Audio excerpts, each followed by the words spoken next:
So we were doing coping strategies. Already Endler और Parker की coping strategies हमने कर ली है. अब हम शुरू करेंगे लेजारस की, लेजारस एंड फोकमैन.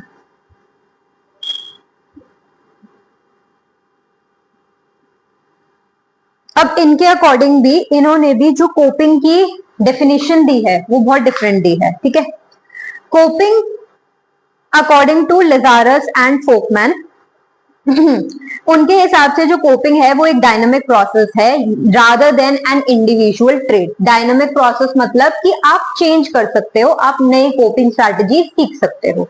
तो आपके ट्रेट्स नहीं डिसाइड करेंगे, आपके पर्सनालिटी ट्रेट्स नहीं डिसाइड करेंगे कि आपका कोपिंग किस तरीके का होगा. ठीक है, so coping refers to constantly changing cognitive and behavioural effects to master, reduce or tolerate the internal or external demands that are created by the stressful transaction.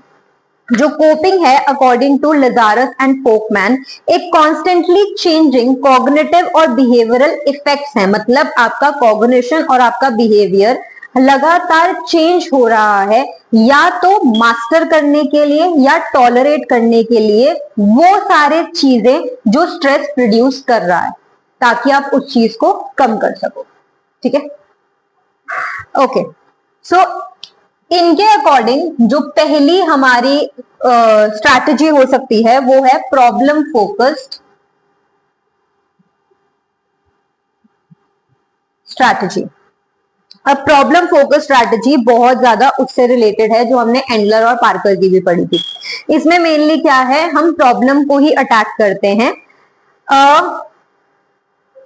इस तरीके से कि हम प्रॉब्लम के बारे में इंफॉर्मेशन गेन कर सकें. ठीक है, उस इवेंट को या तो हम ऑल्टर करने की कोशिश करते हैं कि थोड़ा बहुत चेंज कर दें जिससे हमें थोड़ी सी राहत मिल जाए, तो ये भी हम करने की कोशिश करते हैं, या फिर हम अपने बिलीव्स को ऑल्टर करने की कोशिश करते हैं या अपने कमिटमेंट्स को ऑल्टर करने की कोशिश करते हैं in problem focus strategy, coping strategy. ठीक है, they increase the person's awareness. अब अगर आप किसी प्रॉब्लम के बारे में इंफॉर्मेशन हर रोज कलेक्ट कर रहे हो या फिर अपने बिलीव्स पे काम कर रहे हो, अपने कमिटमेंट्स पे काम कर रहे हो, क्योंकि आपको पता है कि आपके सामने एक प्रॉब्लम खड़ी हुई है टू सॉल्व, तो ये क्या कर रहा है, आपकी अवेयरनेस हर रोज बढ़ा रहा है ये जो स्ट्रैटेजी है. इसके अलावा आपकी लेवल ऑफ नॉलेज भी बढ़ रही है क्योंकि आप इंफॉर्मेशन बाहर से भी गैदर कर रहे हो और अपने आप की भी इंफॉर्मेशन आप चेंज कर रहे हो. ठीक है, इसके अलावा जो आपका बिहेवियरल और कॉग्निटिव ऑप्शंस हैं जो आप यूज कर रहे हो कोप करने के लिए, वो भी हर रोज चेंज हो रहे हैं या फिर बढ़ रहे हैं, क्योंकि आप लगातार प्रॉब्लम के साथ में भी काम कर रहे हो और उसके लिए अपने अंदर सेल्फ अवेयरनेस भी क्रिएट कर रहे हो. ठीक है, अब they can act to reduce the threat value of the event. बहुत बारी ये जो पूरी की पूरी इंफॉर्मेशन है, चाहे वो हमारे बारे में हो या फिर प्रॉब्लम के बारे में हो, जो सिचुएशन है उसका हार्म और थ्रेट बहुत हद तक कम कर देती है. So for example, I made a plan of action and followed it. जैसे अगर आपको बोला है कि अच्छा एक हफ्ते के अंदर पूरे चैप्टर 2 का एक टेस्ट है, तो एक तरीके से आपके लिए स्ट्रेसफुल सिचुएशन ही तो है. बाहर से इंफॉर्मेशन गैदर करोगे, अपनी कैपेबिलिटी देखोगे कि भाई मैं कितना एक दिन में कर सकती हूँ या कितना मैं एक हफ्ते में कर सकती हूँ, फिर उसके बेसिस पर आप एक प्लान ऑफ एक्शन क्रिएट करोगे और उसको फॉलो करोगे, और उससे कुछ हद तक जो प्रॉब्लम है वो सॉल्व हो भी जाएगी. और नेक्स्ट टाइम के लिए एक लर्निंग भी होगी कि ओके इतने समय में मैं कम ही कर पाती हूँ, तो मैं ज्यादा करूंगी ताकि मैं ज्यादा वक्त लेके चलूंगी ताकि मैं ज्यादा अच्छे तरीके से पढ़ सकूं. ठीक है, नेक्स्ट है इमोशन फोकस्ड.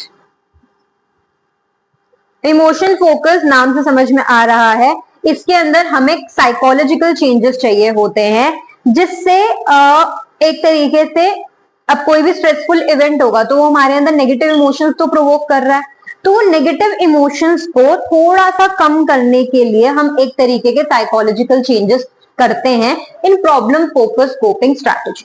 ठीक है, सो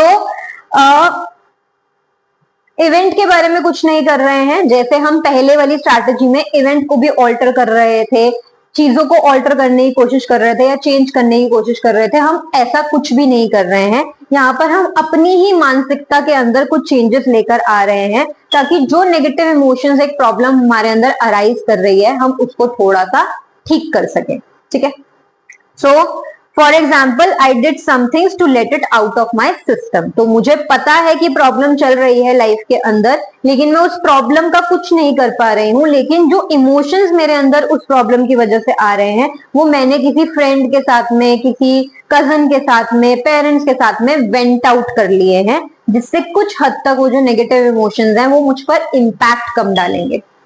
ठीक है, this is emotion focus coping strategy. These are the two coping strategies given by Lazarus and Folkman. अब चाहे प्रॉब्लम फोकस्ड हो या इमोशन फोकस कोपिंग स्ट्रैटेजी हो, दोनों के दोनों ही बहुत इंपॉर्टेंट है जब आप किसी स्ट्रेसफुल सिचुएशन के अंदर होते हो। सो रिसर्च ये सजेस्ट करती है कि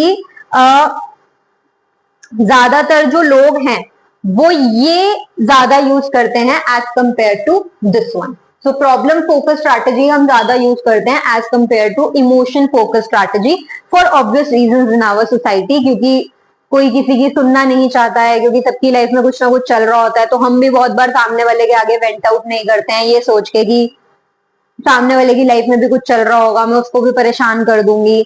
और बहुत बारी हमें एक हियरिंग ईयर भी नहीं मिलता है, जिसकी वजह से हम किसी के साथ में अपनी प्रॉब्लम शेयर नहीं करते हैं। So that is why we try, majority of the people try to use problem focused strategy. लेकिन जरूरी दोनों ही है अगर आपको स्ट्रेसफुल सिचुएशन से कॉम्बैट करना है तो। ठीक है, next is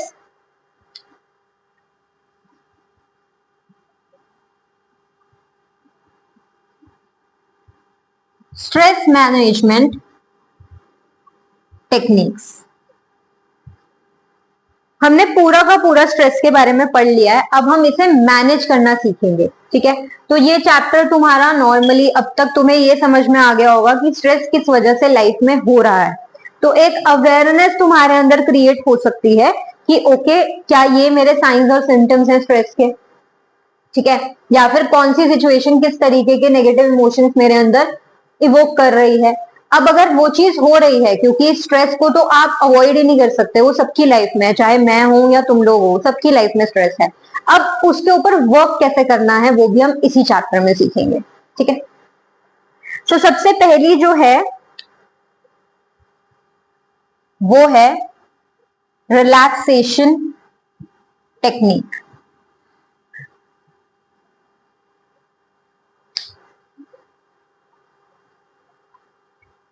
okay, so introduction दे देती हूँ कि स्ट्रेस क्या है। एक तरीके का साइलेंट किलर है, आपको पता भी नहीं है कि आपकी बॉडी में स्ट्रेस है और हद से ज्यादा है, और वो कहीं ना कहीं आपको डिजीजेस दे रहा है। ठीक है, और हमने ऑलरेडी लास्ट क्लास में साइकोसोमैटिक सिम्टम्स के भी बारे में बात कर ली थी। ठीक है, सो एक तरीके का साइलेंट किलर है और बहुत ज्यादा सिग्निफिकेंट रोल प्ले करता है in our physical illnesses and diseases, जैसे हाइपरटेंशन हो गया, हार्ट डिजीज, अल्सर्स, डायबिटीज, यहाँ तक कि कैंसर भी बहुत हद तक स्ट्रेस की वजह से ही होता है। इसलिए कुछ टेक्निक्स हैं जिससे आप अपने स्ट्रेस को मैनेज कर सकते हो। सबसे पहली है रिलैक्सेशन टेक्निक। रिलैक्सेशन टेक्निक क्या है? एक एक्टिव स्किल है जो कि स्ट्रेस के सिम्टम्स को रिड्यूस करती है एंड कहीं ना कहीं जो इलनेसेस हैं उनके एपिसोड्स को भी कम करती है। इलनेस जैसे हाई ब्लड प्रेशर, इनके एपिसोड्स को भी कम करती है, या फिर हार्ट डिजीजेस जितनी भी हैं उनको भी रिलैक्सेशन टेक्निक जो है वो कम कर देती है। अब जो रिलैक्सेशन है वो स्टार्ट होता है lower part of the body से एंड प्रोग्रेस करता है फ्रॉम आवर पूरी बॉडी से लेकर अपर बॉडी तक हमारा वो रिलैक्सेशन टेक्निक जाता है। अगर तुम में से किसी ने कभी योगा करी हो तो योगा में हम इसको योग निद्रा बोलते हैं। ठीक है, तो योग निद्रा में क्या होता है कि आपको मतलब after all the yoga asanas they are you are asked to lay down, relax करने को बोला जाता है। और उसके बाद में फ्रॉम द फीट से लेकर पूरी body inch by inch cover की जाती है। बेसिकली ऐसा इमेजिन किया जाता है कि ओके अभी अपना ध्यान फीट के ऊपर लेकर जाओ और उसके बाद में ऐसा इमेजिन करो कि जितना भी स्ट्रेस फीट के अंदर है वो धीरे धीरे आपकी बॉडी से निकल रहा है। फिर शिन एरिया पे आओ, फिर उसके बाद में नीज पे आओ, थाइस पे आओ, ग्रोन एरिया पे आओ, हिप्स पे आओ, क्योंकि जहां ज्यादा से ज्यादा फैट होगा वहां पे ज्यादा से ज्यादा स्ट्रेस स्टोर होगा। तो इसलिए ऐसे करते करते हम पूरा हेड रीजन तक पहुंचते हैं, जिसमें हमारे फेशियल मसल्स तक इंक्लूडेड होते हैं। तो हर मसल को हम योग निद्रा में या फिर रिलैक्सेशन टेक्निक्स में हम रिलैक्स करते हैं, कि हम ऐसा इमेजिन कर रहे हैं कि हर मसल से जो स्ट्रेस है वो बाहर निकल रहा है, एंड इट वर्क्स। ठीक है, so yes, so deep breathing इसके साथ में हम करवाते हैं। डीप ब्रीदिंग के साथ साथ जब हम मसल्स रिलैक्स करवाते हैं तो इट वर्क्स लाइक मिरेकल्स। ठीक है,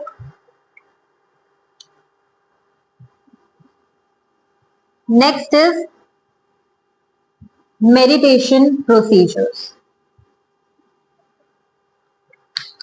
अब कभी भी स्ट्रेस की बात आती है तो सबसे पहले लोग यही बोलते हैं कि मेडिटेशन किया करो। ठीक है, तो इसलिए हम इसमें मेडिटेशन प्रोसीजर्स भी पढ़ेंगे।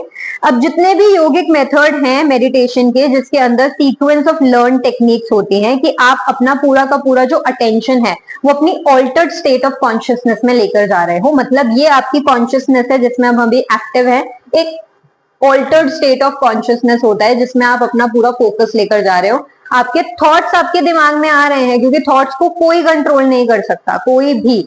रेसिंग थॉट्स मेडिटेशन में भी आते हैं। मेडिटेशन का मतलब ये नहीं होता जीरो थॉट्स। मेडिटेशन का मतलब होता है कि आप अपने थॉट्स के ऊपर फोकस नहीं कर रहे हो।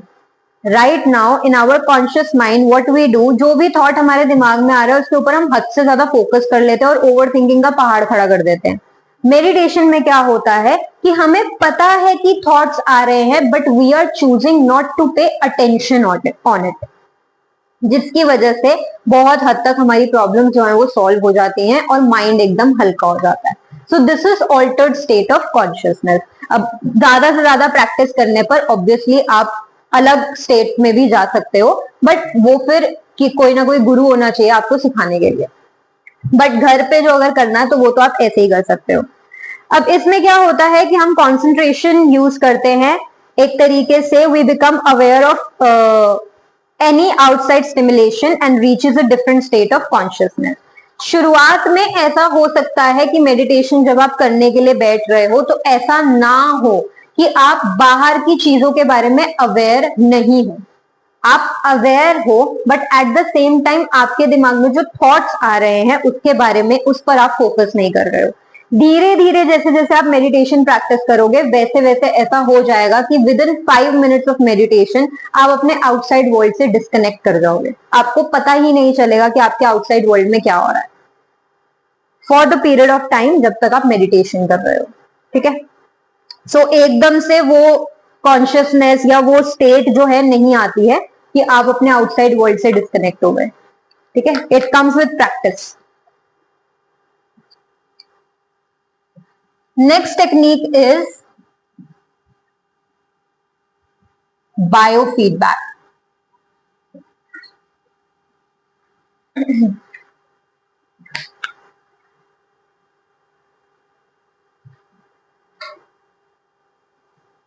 अब इसमें जो फिजियोलॉजिकल सिम्टम्स आ रहे हैं बॉडी के अंदर बिकॉज ऑफ स्ट्रेस, इसमें हम उस पर काम करते हैं। ठीक है, सो ये प्रोसीजर आपको हेल्प करता है to monitor and reduce the physiological aspects of stress by providing feedback about current physiological activity and is often accompanied by relaxation training।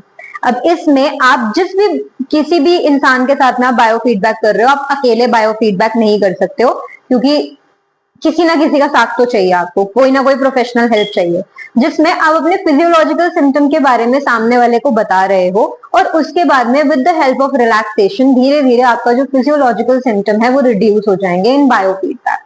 अब इसको करने के यूजुअली 3 स्टेजेस होती हैं। जो पहला स्टेज है वो ये है कि आप अपने किसी भी फिजियोलॉजिकल रिस्पॉन्स के बारे में अवेयर हो जाओ। जैसे आप अपनी हार्ट रेट के बारे में अवेयर हो सकते हो, आप अपने ब्रीदिंग के बारे में अवेयर हो सकते हो। तो ये है पहला स्टेज। उसके बाद में है कहीं ना कहीं जो आपका फिजियोलॉजिकल जो भी सिम्टम पर, जिस भी चीज पर आपने फोकस किया है, अब आप उसको कंट्रोल करोगे इन क्वाइट कंडीशंस। जैसे योगा करने बैठते हैं तो उसमें हम बॉक्स ब्रीदिंग करते हैं। ठीक है, बॉक्स ब्रीदिंग मतलब 4 काउंट करते हुए इनहेल करना है, फिर होल्ड करना है, फिर एक्सहेल करता है 4 काउंट करते हुए, फिर 4 काउंट पे आपको स्टॉप करना है। This is box breathing. हमने एक स्क्वायर क्रिएट कर दिया। अब ये क्या हो रहा है, ये क्वाइट कंडीशंस में हो रहा है। मैंने अपनी ब्रीदिंग पर ध्यान दिया और क्वाइट कंडीशंस पर मैं उसको ट्रेन कर रही हूँ with the help of box breathing और वेरियस ब्रीदिंग टेक्निक्स। थर्ड में क्या होगा, आप फाइनली उस कंट्रोल को अपनी एवरीडे लाइफ के अंदर लेकर आओगे। जैसे यूजुअली अब okay, let's do one thing. अपनी अपनी आंखें बंद करो। थॉट्स आ रहे हैं दिमाग में, है ना? कुछ लोग आंखें बंद कर, थॉट्स आ रहे हैं दिमाग में, आ ही रहे होंगे। ठीक है, अब क्या करो, just take your focus towards your breathing. कहाँ ब्रीथ कर रहे हो, किस स्पेस पे ब्रीथ कर रहे हो, अपना पूरा फोकस उसके ऊपर ले जाओ। कब इनहेल कर रहे हो, कब एक्सहेल कर रहे हो।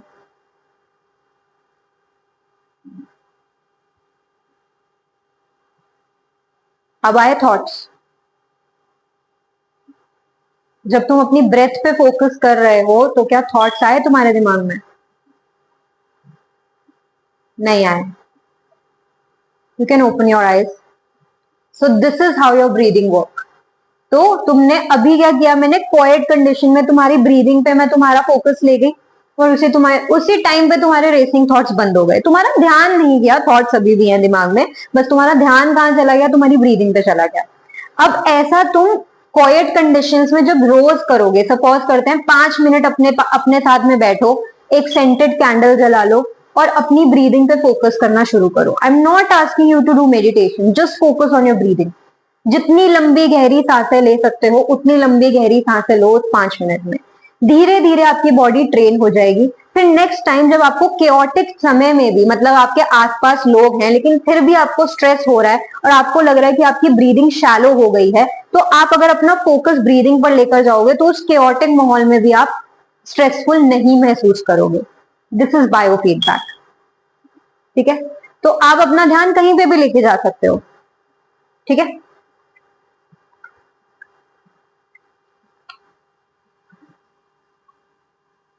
Next is creative visualisation. अब सब बहुत ज्यादा इफेक्टिव टेक्निक है ये अगर आपको स्ट्रेस से डील करना है तो।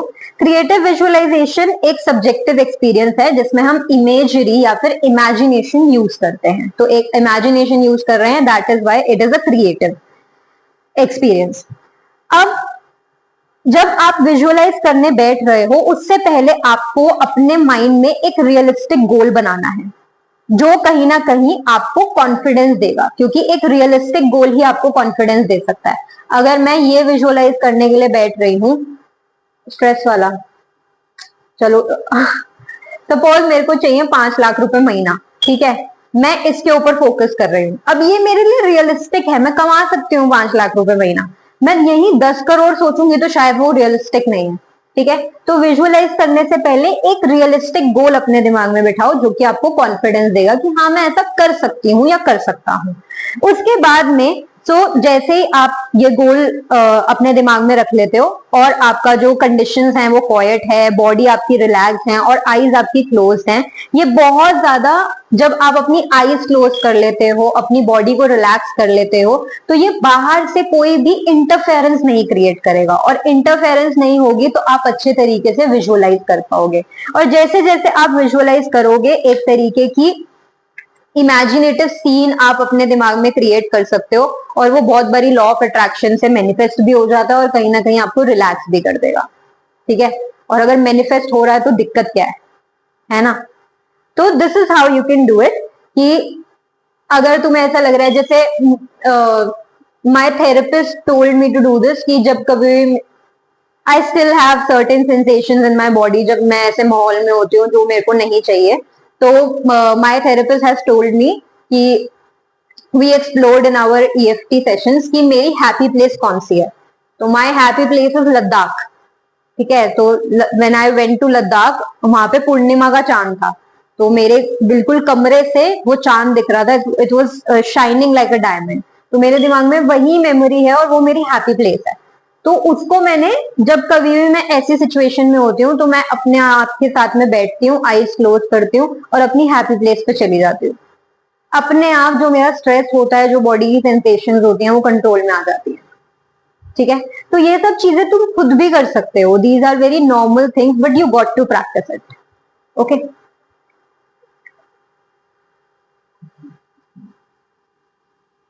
कॉग्निटिव बिहेवियरल टेक्निक्स है ना।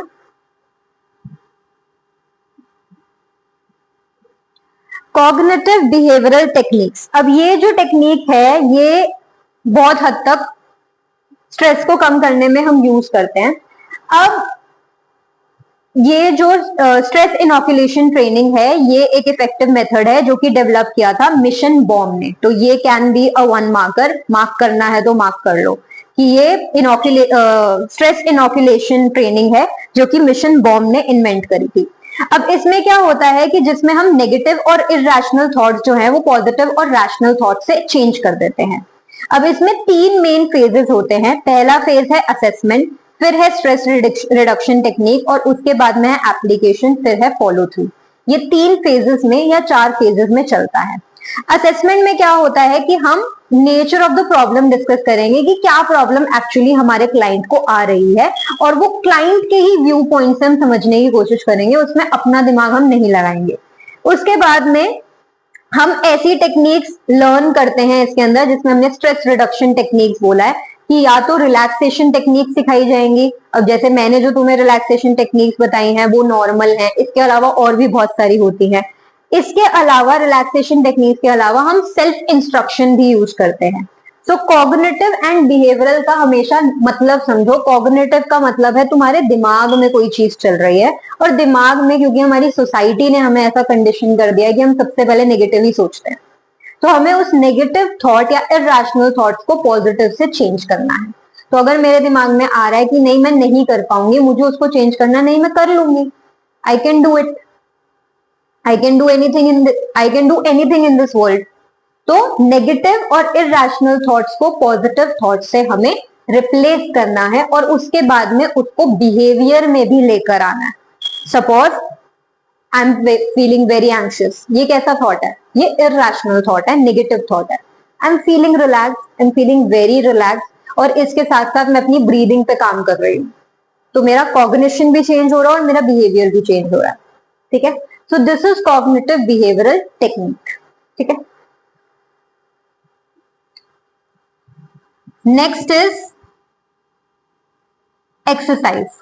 अब एक्सरसाइज ऑब्वियसली वी नो कि exercise can provide an active outlet for the physiological arousal experience in response to stress.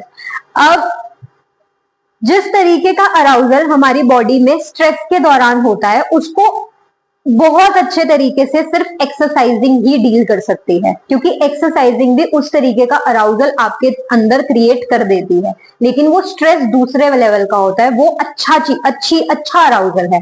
जो स्ट्रेस आपको अराउजल दे रहा है वो गलत तरीके का अराउजल दे रहा है। इसलिए जब आप स्ट्रेस के दौरान एक्सरसाइजिंग करते हो, लोग जिम चले जाते हैं, एरोबिक्स करने चले जाते हैं, तो उनकी बॉडी जब मूव करती है ना तो उनका पूरा का पूरा ध्यान शिफ्ट हो जाता है from here to hair.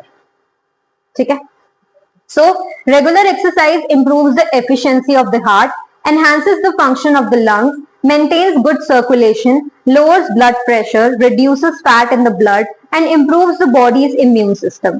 Swimming, walking, running, cycling, skipping, etc. helps to reduce stress. One must practice these exercises at least 4 times a week for 30 minutes at a time. Each session must have a warm-up, exercise and cool down phases. ठीक है, so obviously exercise is very important when it comes to stress. आप regular exercise करोगे, हमने ये general model of stress में भी पढ़ा था कि जो लोग फिजिकली फिट है, मेंटली फिट है, वो किसी भी चीज को इतनी जल्दी स्ट्रेसफुल इंटरप्रेट ही नहीं करते। और अगर वो स्ट्रेसफुल इंटरप्रेट हो भी जाती है तो उन्हें लगता है कि हमारी बॉडी के रिसोर्सेज तो इनफ है, हम आराम से इस चीज से डील कर लेंगे। इसलिए एक्सरसाइजिंग इज वेरी इंपॉर्टेंट। ठीक है, अब वो तुम चूज करो कि तुम्हें क्या करना है, हर बंदे का अलग हो सकता है।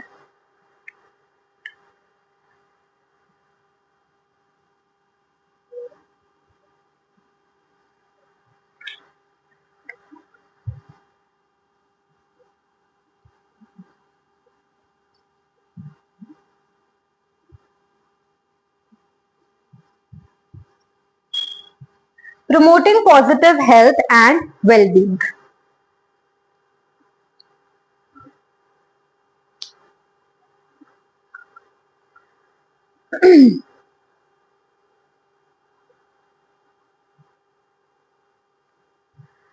Okay, so it is unlikely that we will go through life without some experience of personal crisis causing acute pressure for a while. तो ऐसा हो ही नहीं सकता है कि किसी की भी लाइफ में कोई चेंज ही ना आए या ऐसा कोई एक्सपीरियंस ही ना आए जिसकी वजह से उसको स्ट्रेस हो रहा है. तो ये तो हर किसी की लाइफ में है, इसलिए ये चैप्टर तो मुझे ऐसा लगता है हर किसी के लिए जरूरी है. ठीक है. So many people sail through and rebuild their lives very positively. They are likely to have constructive attitudes and also have lots of emotional and social support of various kinds available to them. बहुत सारे लोगों की life में बहुत सारे तरीके के stressful events आते हैं, लेकिन वो स्ट्रेसफुल इवेंट से निकलकर एक पॉजिटिव एटीट्यूड क्रिएट कर ही लेते हैं और उनका पहले से भी एक पॉजिटिव एटीट्यूड होता है. तो इसके अलावा उनका एटीट्यूड, उनका मेंटल हेल्थ, उनका सोशल सपोर्ट जो है उनको हेल्प करता है कि वो ऐसी सिचुएशन से डील कर लेते हैं. When we find ways of managing these pressures and can use the energy to create something positive out of the situation, then we will have learned to survive healthily and this will leave us more stress fit for future crisis. अब बहुत बड़ी अब ऐसी कोई situation नहीं है, मतलब ये तो फिलोसॉफिकल है और लाइफ का ज्ञान दे रही हूँ तुमको मैं. ऐसी कोई सिचुएशन नहीं है जो तुम्हारी लाइफ में ऐवे ही आ गई है. हर सिचुएशन तुम्हारी लाइफ में तुम्हें कुछ ना कुछ सिखाने आई है. तुम्हें आइडेंटिफाई करना है कि क्या सीखने की जरूरत है. हर सिचुएशन, चाहे वो अच्छी हो चाहे वो बुरी हो, चाहे बुरी से बुरी सिचुएशन हो, तुम्हें लग रहा है कि भाई अब तो कुछ नहीं हो सकता, अब तो संसार खत्म है, लेकिन नहीं, वो सिचुएशन तुम्हें कुछ सिखाने आई है. ढूंढो अपना लेसन लो और वहां से निकलो.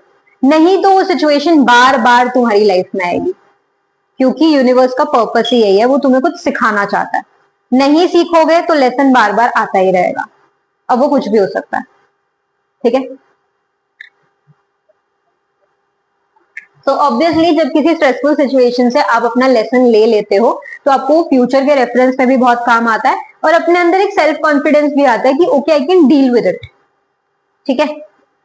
So it is like being immunized against the dangers of unhealthy stress. तो एक तरीके से जब आप स्ट्रेसफुल सिचुएशन से डील करना सीख जाते हो तो आप इम्यूनाइज हो गए हो, आपकी बॉडी इम्यूनाइज हो गई है टुवर्ड्स वेरियस स्ट्रेसेस. ठीक है.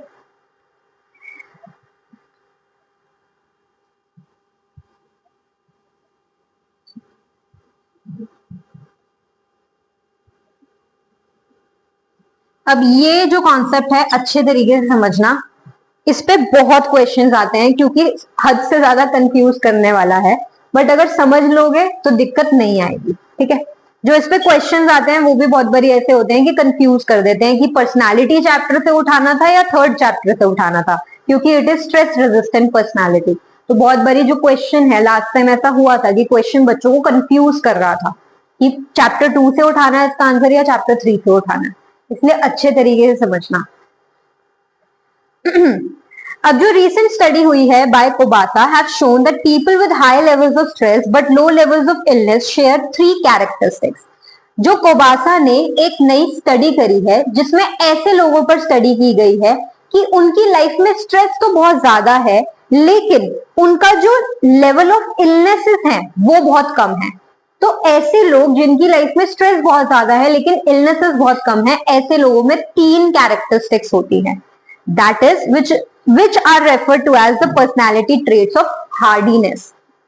इन personality traits को हम बोलते हैं traits of hardiness. ठीक है. अब hardiness क्या होता है? Hardiness is a set of beliefs about oneself, the world and how they interact. Hardiness का मतलब है जो beliefs आप hold करते हो अपने बारे में, लोगों के बारे में यानी कि इस वर्ल्ड के बारे में, और कैसे ये दोनों चीजें इंटरैक्ट करती हैं. ठीक है. जैसे सपोज करते हैं कि मैंने मान लिया है और सच में मान लिया है कि तुम इंसान से उम्मीद नहीं रख सकते. इंसान हमेशा आपको डिसअपॉइंट ही करेगा. जिस इंसान से आप हद से ज्यादा एक्सपेक्टेशंस रखोगे ना वो आपको हमेशा डिसअपॉइंट करेगा. So you have to only rely on yourself और योर गॉड. ठीक है. अब इससे मैं ये प्रीच नहीं कर रही हूं कि तुम्हें लोगों को ट्रस्ट नहीं करना, नहीं, बिल्कुल नहीं, वरना तुम्हारे रिलेशनशिप्स में प्रॉब्लम आ जाएगी. मैं सिर्फ इतना प्रीच कर रही हूं कि 100% किसी पे रिलाय मत करो। 100% रिलाय सिर्फ खुद पर करना है, क्योंकि आप ही हो जो अपना साथ कभी नहीं छोड़ोगे। 100% किसी और इंसान पर रिलाय नहीं करना है, ठीक है। अब क्या पता वो इंसान जेन्युइनली आपसे बहुत प्यार करता है, जैसे हमारे पेरेंट्स, लेकिन कभी ना कभी वो भी तो दुनिया छोड़ के जाएंगे ना, फिर किस पे रिलाय करोगे, फिर दोबारा अकेले पड़ जाओगे। इससे बढ़िया रिलाय ऑन योरसेल्फ 100% और योर गॉड।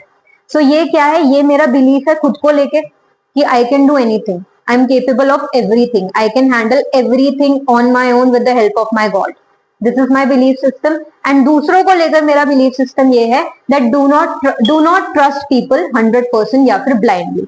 अब ये इंटरैक्ट कैसे कर रहे हैं मैंने वो भी तुम्हें समझा दिया कि ऐसा नहीं है कि तुम्हें लोगों को धोखेबाज समझना है, ये नहीं है। सो दिस इज हार्डीनेस, ठीक है। It takes shape as a sense of personal commitment to what you are doing, a sense of control over your life and a feeling of challenge। अब इसमें क्या आता है हार्डीनेस में, और क्या क्या चीजें आती हैं। पर्सनल कमिटमेंट, कि आपकी क्या पर्सनल कमिटमेंट है, जो भी आप कर रहे हो उससे आपकी क्या कमिटमेंट है। इसके अलावा आपकी लाइफ पे आपका कितना सेंस ऑफ कंट्रोल है, और फीलिंग ऑफ चैलेंज कहां से आता है, वो किक कहां से आती है, ये सब चीजें भी हार्डीनेस में ही आती है। अब इसके अंदर 3 सीज आते हैं।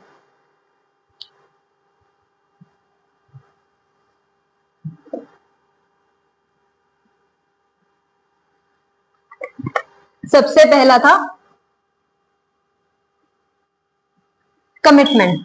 कमिटमेंट का मतलब है ऐसे लोगों को पता है कि उनकी लाइफ का पर्पस क्या है, उनकी लाइफ की डायरेक्शन क्या है और उनको कहां जाना है, ठीक है। This is commitment. उसके बाद में आ जाता है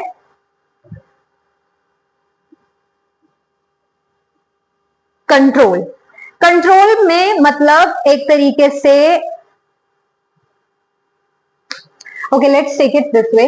कमिटमेंट का मतलब है कि आप हर चीज को लेकर, जिस भी चीज को लेकर आप कमिटेड हो, आप अपने घर की रिस्पॉन्सिबिलिटीज को लेकर कमिटेड हो, अपने फैमिली की, अपने वर्क रिलेटेड, अपने आप से रिलेटेड जो चीजें हैं उसको लेके कमिटेड हो और उसको आप छोड़ते नहीं हो। चाहे जितना मर्जी आपका शेड्यूल कैसा भी हो, you are not leaving your commitments. Control का मतलब है अपने ऊपर एक कंट्रोल रखना कि this is my purpose of life और मुझे इसी पाथ पर चलना है। दिस इज कंट्रोल, ठीक है। Then third is challenge.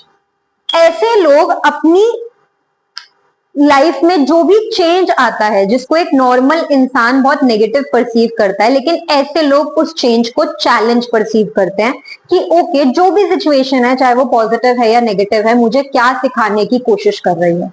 This is challenge. सो ये 3 सीज हैं। अब आप ये अपने अंदर डेवलप करने की कोशिश करो तो आप वो डेवलप भी कर सकते हो, लेकिन ये पर्सनैलिटी ट्रेट्स हैं, कुछ लोग इसके साथ ही पैदा होते हैं, ठीक है। So everyone does not have these characteristics. Many of us have to relearn specific life skills in areas such as rational thinking and assertiveness to equip ourselves better to cope with the demands of everyday life, etc. ठीक है। तो सबके अंदर stress resistant personality सबकी नहीं होती है, इसलिए हमें कुछ लाइफ स्किल्स जो है वो सीखनी पड़ेंगी। बाकी आप कोशिश जरूर कर सकते हो कि ये 3 चीजें भी आप अपने अंदर डेवलप कर रहे हो। अगर डेवलप कर लोगे तो लाइफ में एक सेटिस्फाइंग लाइफ जियोगे। इट्स नॉट अबाउट दुनिया को क्या दोगे, फैमिली को क्या दोगे, खुद को क्या दोगे वो मैटर करता है, ठीक है। बाकी का we will continue in the next class.